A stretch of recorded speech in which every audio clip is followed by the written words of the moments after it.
Good afternoon, Steubenville. Joining us today is Grace Shoemaker, Vice President of the Campus Chapter for Students for Life of America. Grace, how are you doing today? I'm doing well. How are you doing, Angelina? Good, thank you. She typically spends most of her time in the pool or the classroom, so we are very grateful that you are joining us. So let's get started.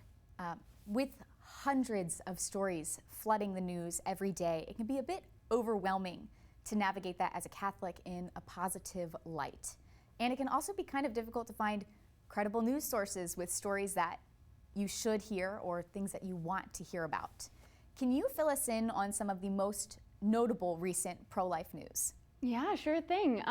So there's currently a bill headed to the Arizona State Judiciary Committee. I'm sorry, the Arizona State Senate, which was recently passed by the Arizona State Senate Judiciary Committee. That's a mouthful. Which would prohibit abortion after 15 weeks gestation. And this is very similar to a law which is currently headed to the Supreme Court, which many folks are very familiar with, the Dobbs v. Jackson case. And that's expected to be decided upon by the end of this June, in the summertime. And the reality of it is we're seeing a lot of cases very similar to that of Dobbs v. Jackson popping up around the country, which is really important because it's important for people to know that it's not something that's going on across the country or that's something very distant, but it's active and we need to be active about it. Absolutely. It is always great to have that kind of reminder. Is there any other story you think that stuck out to you in particular? Yeah, I think the Texas Health and Human Services Commission, which released the data for the 2021 year regarding abortion, it reflected on the Texas heartbeat law, which showed that it significantly reduced the abortion rate just in Texas. And the rate was 51%, which is kind of astounding in the past year. And so like just since that's come out, we can already see the fruition of that coming. Have you seen a change in people's hearts with this change in the number of abortions as well? Yeah, I think it's the law starts to reflect like people reconsidering like big ideas which have been popular in culture for decades. And when the law changes, it prompts the question to ask why. Like why did it change? And I think that's part of like why it's not just about changing the law so that to restrict people from doing certain things that we don't like. It's about hearts changing. And I think the law greatly influences that. So. Wonderful to hear. Is there any other facet of information about this that you'd like to share? Yeah, I think just the numbers about what we've seen in the Texas heartbeat law is about it ended up being about I think 75 abortions per day which were prevented in Texas. Wow. Since that's what the data has shown just from this past year, which is incredible if you think about it.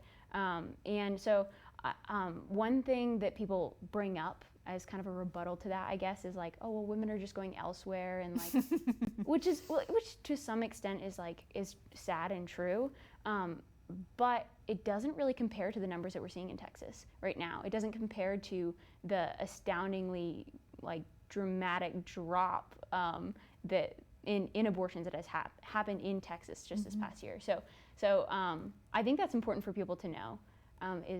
The statistics say a lot, I guess. Absolutely. Thank you for sharing that. I really appreciated you also sharing about people's hearts changing and seeing how these lives are being saved. Yeah. You also were saying that as lives are being saved, it's really important to keep fighting. Why do you think that is important, even though we kind of have this win on our plates now? I think it's really important to keep fighting because like I said earlier, as we see all of these kind of like mock cases coming up of Dobbs v.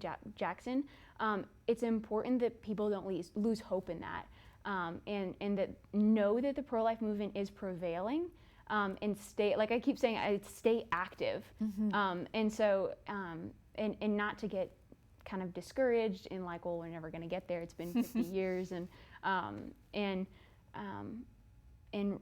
keep getting involved, I guess, is one big thing, because people tend to lose hope now, and it's very much not the time to lose hope.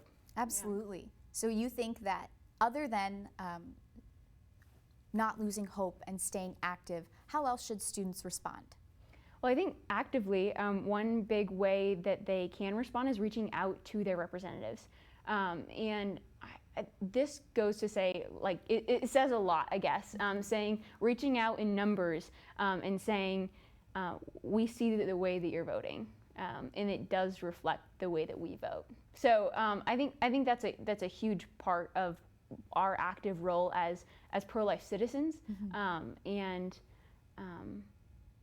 yeah, kind of just awareness and staying publicly passionate about that. Absolutely. Thank you very much for sharing that. We always like to have the guest on the TV show share a closing message to Steubenville. So stay blank, Steubenville. We figured we would let you close this one out for us. Yeah, for sure, Angelina. I'd say stay pro-life, Steubenville. Wonderful message. Thank you very much. That is all for your Franciscan Beat News Brief. We hope you have a wonderful day. And as Grace said, stay pro-life, Steubenville.